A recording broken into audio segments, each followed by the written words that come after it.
السلام علیکم ورحمۃ اللہ وبرکاتہ۔ اشہد ان لا الہ الا اللہ وحدہ لا شریک لہ واشہد ان محمدا عبدہ ورسولہ، اما بعد فاعوذ باللہ من الشیطان الرجیم، بسم اللہ الرحمن الرحیم۔ والسماء بنیناہا بأید وإنا لموسعون والأرض فرشناها فنعم الماہدون ومن كل شيء خلقنا زوجين لعلكم تذكرون ففروا إلى الله إني لكم منه نذير مبين۔ صدق اللہ العظیم۔ معزز حضرات، یہ عقد نکاح کی محفل کے اس پرمسرت موقع پر اس خانقاہ کا ایک دستور رہا کہ نکاح کی اور جو رشتہ ہوتا ہے اس کی حقیقت کیا ہے، اس پر مختصر قرآن مجید کی میں نے سورہ ذاریات کی کچھ آیتیں تلاوت کی ہیں، جس میں اللہ تعالیٰ ارشاد فرماتا ہے وَالسَّمَاءَ بَنَيْنَاهَا بِأَيْدٍ وَإِنَّا لَمُوسِعُونَ، کہ ہم نے آسمان کو پوری قوت سے ہم نے اس کو بنایا ہے اور ہم بڑی قدرت رکھنے والے، اللہ بڑی قدرت رکھنے والا ہے۔ وَالْأَرْضَ فَرَشْنَاهَا فَنِعْمَ الْمَاهِدُونَ، اور ہم نے زمین کو فرش بنایا اور کیا ہی بہترین اللہ کا بنانا ہے۔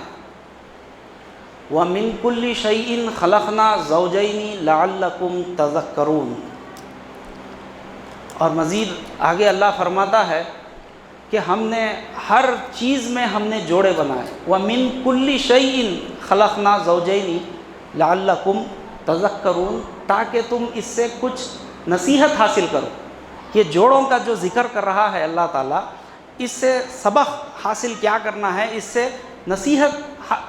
لعلکم تذکرون، تاکہ تم اس سے ہر چیز میں جوڑے۔ وَمِن كُلِّ شَيْءٍ خَلَقْنَا زَوْجَيْنِ لَعَلَّكُمْ تَذَكَّرُونَ، اللہ ہر چیز میں، آج سائنس اور ٹیکنالوجی ترقی کر اس بات پر پہنچی ہے، حالانکہ 1400 سال سے زائد ہو گئے قرآن مجید کے نزول کے، لیکن آج سائنس یہ کہہ رہی کہ ہر چیز میں، حالانکہ پتھر میں بھی جوڑے ہیں۔ اللہ تعالیٰ نے اسی وقت حضور سردار دو عالم صلی اللہ علیہ وسلم کے قلب مبارک پر جب قرآن مجید کا نزول ہوا تو اس وقت فرمایا کہ وَمِن كُلِّ شَيْءٍ، ہر چیز میں ہم نے جوڑے بنائے ہیں، لَعَلَّكُمْ تَذَكَّرُونَ، تاکہ تم اس سے نصیحت حاصل کرو۔ یہ بات بتا کر اللہ آگے مزید فرماتا ہے فَفِرُّوا إِلَى اللَّهِ، تم اللہ کی راہ میں فراری اختیار کرو، اللہ کے لیے۔ یہ جو ہے نا، اس آیت پر روشنی آخر میں ڈالوں گا۔ یہ جو دراصل اللہ تعالیٰ اس سے نصیحت حاصل کرو، اس سے ذکر حاصل کرو جو کہہ رہا ہے، وہ کیا ہے؟ کیا نصیحت حاصل کرنا ہے؟ کیا ذکر ہے اس میں؟ آپ دیکھیے، ایک جیسا اب یہ رشتہ ہو رہا ہے، اب لڑکی اپنا گھر بار، اپنے ماں باپ، اپنا خاندان، قبیلہ، اپنا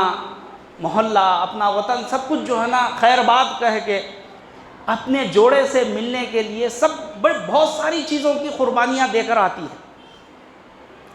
تو اس میں وہ اپنے خاوند سے جو ہے نا یہ بتانا چاہتی ہے کہ میں نے جس طریقے سے اپنے ماں باپ کو چھوڑا، اپنے بھائی بہنوں کو چھوڑا، اپنا گھر، اپنا آبائی وطن، اپنا محلہ، سب کچھ، اپنی سہیلیوں کو، سب کو خیر بات کہہ کے میں آئی ہوں۔ اب تمہارا کام یہ ہے کہ تمہاری زندگی کا مقصد کیا ہے؟ اللہ تعالیٰ نے انسان کو جو پیدا کیا ہے اس کا مقصد کیا ہے؟ قرآن مجید ہی میں اللہ تعالیٰ فرماتا ہے وَمَا خَلَقْتُ الْجِنَّ وَالْإِنسَ إِلَّا لِيَعْبُدُونَ، ہم نے جنوں اور انسانوں کو جو پیدا کیا ہے وہ محض میری عبادت کے لیے۔ اللہ تعالیٰ کی عبادت کرنا ہی ہماری زندگی کا نصب العین ہے، مقصد ہے، وہ گول ہے، وہ ٹارگٹ ہے، اللہ تعالیٰ کی عبادت کرنا۔ اب ہم جو ہے نا اپنی زندگی کے مقصد کو نہ سمجھ کر ہم جو ہے نا بیوی بچوں کے پیچھے، مال دولت کے پیچھے، کاروبار اور جو ہے نا نوکری چاکری کے پیچھے، اور جو ہے نا مال و دولت جمع کرنے کی خاطر ہم جو ہے نا اپنا سب کچھ لگا رہے ہیں، اپنی صلاحیتیں، اپنی جوانی، اپنا مال، سب کچھ جو ہے نا ہم اس راہ میں لگا رہے ہیں دنیا کے لیے۔ نہ تو زمین کے لیے ہے نہ آسماں کے لیے، جہاں ہے تیرے لیے تو نہیں جہاں کے لیے۔ انسان کی جو زندگی کا مقصد ہے وہ ہم جو ہے نا اللہ تک پہنچنا، اپنے آپ کو اللہ میں فنا کر دینا، یہ اللہ چاہتا ہے، یہ اللہ کا مقصد ہے۔ اللہ تعالیٰ قرآن مجید میں ایک دوسری جگہ ارشاد فرماتا ہے الذی خلق الموت والحیات لیبلوکم ایکم احسن عملا، کہ ہم نے تمہیں اس دنیا میں موت اور حیات کے ساتھ اس لیے پیدا کیا ہے کہ تاکہ میں دیکھوں کہ تم میں کون بہترین عمل کرنے والا ہے، کون جو ہے نا صالح عمل، وہ پاک باز عمل کرنے والا کون ہے، میں دیکھنے کے لیے میں نے تمہیں دنیا میں بھیجا ہے۔ ہم جو ہے نا اللہ تعالیٰ یہ نہیں پوچھتا کہ جو ہے نا تم کتنا مال جمع کیے، کروڑ بینک بیلنس کتنا تھا، موٹر گاڑی بنگلے جائیداد پراپرٹی کتنی تھی، یہ نہیں پوچھتا اللہ تعالیٰ۔ دین اسلام کی کیا خدمت ادا کی تم نے، میرا جو دین ہے دین اسلام، اس کی تبلیغ کہاں تک کی، کتنا جو ہے نا اس کا علم حاصل کیا اور کتنوں تک اس کے علم کو عام کیا، یہ سوال ہوگا۔ حضور سردار دو عالم صلی اللہ علیہ وسلم کی موجودگی میں آپ اندازہ لگائیں کہ ایک یہودی کا جنازہ جا رہا تھا تو حضور صلی اللہ علیہ وسلم کی آنکھوں سے آنسو رواں ہو جاتے ہیں کہ میرے ہوتے ہوئے ایک یہودی یہ جہنم رسید ہو رہا ہے، دوزخ میں جا رہا ہے۔ کس قدر احساس تھا۔ آج وہ جو ہے نا وہ درد، وہ تڑپ اور وہ سوچ، وہ فکر نہیں رہی، رہ گئی رسم ازاں روح بلالی نہ رہی، فلسفہ رہ گیا تلقین غزالی نہ رہی۔ یعنی دین کو غالب کرنے کی فکر اور جو ہے نا اسلام کو دیگر تمام ادیان پر غالب کرنے کا وہ جذبہ، اور وہ کیا لائے عمل ہوگا، وہ کیا جو ہے نا طریقہ کار ہوگا جس سے دین غالب آ سکتا ہے، وہ جو ہے نا فکر اور وہ کام جو ہے نا ہم چھوڑ دیے، پسے پوچھ ڈال دیے۔ ہم آپسی تفرقہ بازی میں، اختلافات میں اور جو ہے نا ایک دوسرے کی تکفیر بازی میں ہم لگ گئے۔ حالانکہ آپ دیکھیے اللہ تعالیٰ قرآن مجید میں بڑے ہی صراحت کے ساتھ فرماتا ہے کہ ہوا سماکم المسلمین، ہم نے تمہارا نام مسلمان رکھا۔ یہ اتنا بڑا نام کہ اپنی سلامتی کو خیر باد کہتے ہوئے دوسروں کی سلامتی چاہنے والا وہ ہوتا ہے مسلمان۔ یہ جو ہے نا امت، کنتم خیر امت اخرجت للناس جو اللہ فرماتا ہے، یہ تمام امتوں کی سردار امت ہے۔ حضور سردار دو عالم صلی اللہ علیہ وسلم کی جو امت ہے وہ تمام امتوں کی سردار، اور ہمارا اللہ جو ہے نا اور ہمارا قبلہ تمام معبودگاہوں کا سردار، اور ہمارا دین تمام ادیان عالم کا سردار، اور ہماری کتاب قرآن مجید تمام آسمانی کتابوں کی سردار، اور ہمارے نبی حضرت محمد مصطفیٰ سردار دو عالم صلی اللہ علیہ وسلم تمام نبیوں کے سردار، اور ہم حضور صلی اللہ علیہ وسلم کے امتی تمام اقوام عالم کے سردار ہیں۔ اس چیز کو سمجھنے کی ضرورت ہے، اور جس کا جتنا بڑا مرتبہ اور جتنا بڑا مقام ہوتا ہے اس کی ذمہ داری بھی اتنی بڑی ہوتی ہے۔ اس اپنی ذمہ داری کو سمجھیں۔ کیا ہم جو ہے نا جانوروں کی طرح یا عام قوموں کی طرح زندگی بسر کرنے کے لیے نہیں ہیں؟ ہم جو ہے نا حضور سردار دو عالم صلی اللہ علیہ وسلم کے امتی ہیں، سردار امت ہے یہ، تو ہمارا کام اور ہماری ذمہ داری بھی اتنی ہی بڑی ہے۔ ہم سے پوچھ ہوگی، ہر چیز کا حساب کتاب ہوگا۔ تو یہ جو ہے نا ہم تفرقہ بازی میں نہ پڑتے ہوئے، آج سے جو ہے نا تقریباً 100 سال سے زائد ہو گئے،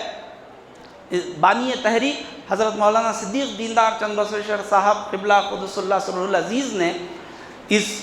جو خانقاہ کی بنیاد رکھی ہے وہ محض تبلیغ اسلام کے لیے،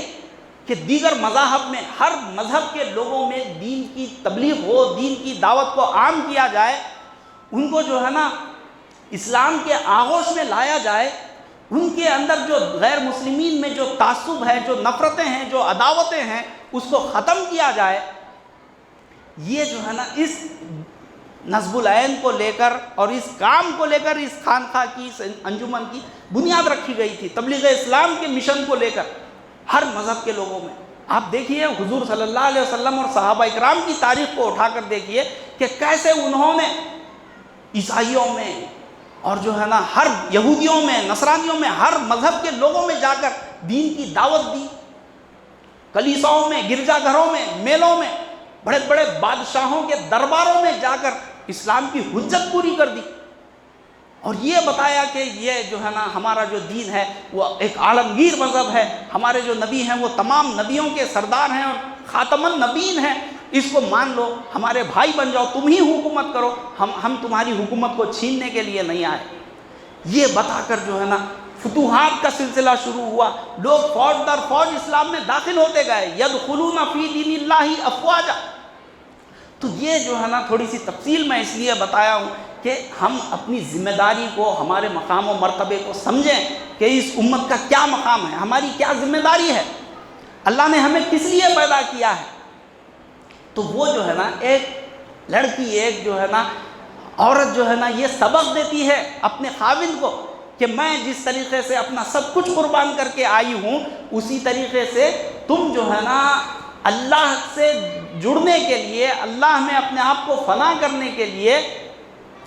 یا اللہ تک پہنچنے کے لیے ان سب دنیاوی رشتے ناتوں اور یہ دنیاوی محبتوں کو چھوڑ دو اور اپنا رخ، اپنی توجہ، اپنا رشتہ اس خالق حقیقی سے ملا دو جو تمام کائنات کا خالق ہے، مالک ہے، جو ربوبیت کرنے والا ہے، رب بن کر، جو رحمان ہے، رحیم ہے، اور پھر جو ہے نا اگر روگردانی کریں گے تو پھر مالک بن کر حساب کتاب لینے پر بھی قادر ہے۔ اس کی طرف ہماری توجہ، ہماری تمام تر صلاحیتیں اس کی راہ میں لگنی چاہیے، اللہ کی راہ میں۔ یہ ایک لڑکی جو ہے نا یا ایک دلہن جو ہے نا اپنے خاوند کو یہ بتا رہی ہے، سبق دے رہی ہے، یہ اس میں لعلکم تذکرون جو اللہ فرما رہا ہے وہ یہ ہے کہ ہم جو ہے نا یہ جو دنیاوی رشتے ناتے اور یہ خواہشات، یہ دنیاوی خواہشات یہ کچھ کام آنے والے نہیں، یہ جو ہے نا اللہ تک پہنچنے میں کچھ مدد دینے والے نہیں، بلکہ آپ جو ہے نا دین اسلام کے لیے جو قربانیاں آپ دیتے ہیں، اللہ اور اس کے رسول کی محبت میں جو آپ نے ایثار کیا، جو قربانی کی، وہ باقی رہنے والی ہے، وہ اس کا اجر تمہیں مل کر رہے گا۔ تو یہ جو ہے نا اس ادارے کی جو بنیاد بانی تحریک نے رکھی ہے وہ جو ہے نا خالصتاً للہ، یہ کوئی تفرقہ بازی والا کوئی فرقہ نہیں ہے یہاں پر، عام جو ہے نا عام فرقوں کی طرح کوئی فرقہ نہیں ہے، بلکہ یہ صرف ہم اپنے آپ کو مسلمان کہتے ہیں، اور یہ بہت بڑا نام ہے، جیسا کہ میں نے ابھی کہا ہوا سماکم المسلمین، اللہ نے فرمایا کہ ہم نے تمہارا نام مسلمان رکھا، اور یہ کافی ہے ہمارے لیے۔ اور ہم اس اتنے بڑے جو ہے نا نام کو، اتنے بڑے جو ہے نا منصب کو چھوڑ کر ہم جو ہے نا فرقوں میں اگر بٹتے ہیں تو یہ جو ہے نا بدبختی ہے، یہ اللہ تعالیٰ اس کی پوچھ ہوگی اللہ تعالیٰ کے پاس۔ یہ جو ہے کیونکہ اللہ تعالیٰ قرآن مجید میں بڑی ہی وضاحت کے ساتھ فرماتا ہے کہ ان الذین فرقوا دینہم وکانوا شیعا لست منہم فی شیء، وہ لوگ جو دین میں تفرقہ پیدا کرتے ہیں، فرقے بناتے ہیں، اللہ فرماتا ہے میرا ان سے کوئی تعلق نہیں۔ تو یہ اس تفرقہ بازی سے نکل کر ایک ہوں مسلم حرم کی پاسبانی کے لیے نیل کے ساحل سے لے کر تابخا کے کاشغر، تو یہ جو ہے نا اسلام ہمیں یہ درس دیتا ہے، یہ سبق ہمیں دیتا ہے کہ یہ جو ہے نا تفرقہ بازی سے نکل کر آپ دیکھیے ہمارا اللہ ایک ہے، ہمارے رسول ایک ہیں، ہماری کتاب ایک ہے، ہمارا قبلہ ایک ہے، ہماری اذانیں ایک ہیں، ہماری نمازیں ایک ہیں۔ تو یہ کئی ایسے 700 اصول ایسے ہیں جس پر ہر فرقے والے کا اتفاق ہے، چاہے کوئی بھی فرقے میں بٹا ہوا کیوں نہ ہو، چاہے جماعت اسلامی ہو، تبلیغی جماعت ہو، اہل حدیث ہو، اہل سنت الجماعت ہو، کوئی بھی فرقہ کیوں نہ ہو، لیکن 700 ایسے اصول ہیں جس پر ہر مسلمان کا، ہر فرقے والے کا اتفاق ہے۔ بعض چھوٹے موٹے فروعی مسائل میں الجھ کر ہم ایک دوسرے کے جو ہے نا تکفیر بازی میں اور ایک دوسرے کے جو ہے نا مخالفت میں لگے ہوتے ہیں۔ منفعت ایک ہے اس قوم کا، نقصان بھی ایک ہی سب کا نبی، دین بھی ایمان بھی ایک، حرم پاک بھی، اللہ بھی، قرآن بھی ایک، کچھ بڑی بات تھی ہوتے جو مسلمان بھی ایک، فرقہ بندی ہے کہیں اور کہیں ذاتیں ہیں، کیا زمانے میں پنپنے کی یہی باتیں ہیں؟ یوں تو سید بھی ہو، مرزا بھی ہو، افغان بھی ہو، تم سبھی کچھ ہو، بتاؤ تو مسلمان بھی ہو۔ تو یہ تفرقہ، یہ فرقہ بازی کے تمام جو ہے نا ان جھگڑوں سے دور ہو کر صرف اپنے آپ کو ایک پلیٹ فارم پر لانے کے لیے اس تحریک کی بنیاد رکھی گئی، اور کچھ لوگوں میں جو غلط فہمیاں اور جو ہے نا کچھ مس انڈرسٹینڈنگ جو ہیں اس کا بھی خلاصہ حضرت مولانا صدیق دیندار چند بسیشر صاحب نے فرمایا، بلکہ اس وقت جو ہے نا آپ اپنی موجودگی میں اخبار میں آپ نے ہمارے عقائد و مسلک کے نام سے عقائد و مسلک شائع کیے، جو یہاں پر آویزاں ہیں، آپ دونوں جانب دیکھ سکتے ہیں کہ آپ فرماتے ہیں کہ ہم اللہ کو وحدہ لا شریک مانتے ہیں، اور حضور سردار دو عالم صلی اللہ علیہ وسلم کو خاتم النبیین مانتے ہیں، اور حضور صلی اللہ علیہ وسلم کے بعد اگر کوئی نبوت کا دعویٰ کرتا ہے تو وہ کافر ہے، کاذب ہے، دجال ہے۔ یہ بانی تحریک حضرت مولانا صدیق دیندار صاحب کے الفاظ ہیں۔ تو یہاں پر کوئی الگ اور کوئی فرقہ وارانہ معاملہ، کوئی قرآن اور حدیث سے ہٹ کر کوئی معاملہ نہیں ہے، بلکہ عین ہمارا ہر عمل، ہمارا ظاہری حلیہ حضور صلی اللہ علیہ وسلم کی سنت کے مطابق، ہمارا عمل تبلیغ اسلام حضور اور صحابہ اور اولیاء اللہ بزرگان دین کی سنت کے مطابق، ہمارے عقائد، ہر چیز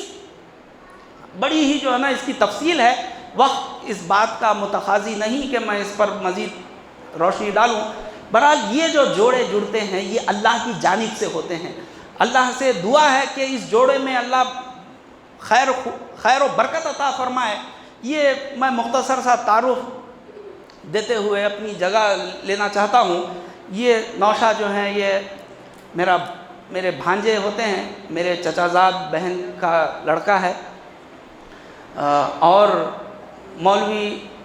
اس تحریک کے بڑے ہی متحرک شخصیت مولوی امانت اللہ خان صاحب، مراد نگر کے رہنے والے کے مکین مراد نگر کے، آپ کے یہ پوتے ہیں، اور ڈاکٹر وجاہت اللہ خان صاحب جن کی خدمات اور تحریک کے لیے جو ہیں وہ کوئی تعارف کے محتاج نہیں، آپ کے یہ بڑے لڑکے ہیں وسیع اللہ خان، اور میرے چاچا سید امانت حسینی صاحب کے نواسے، اور میرے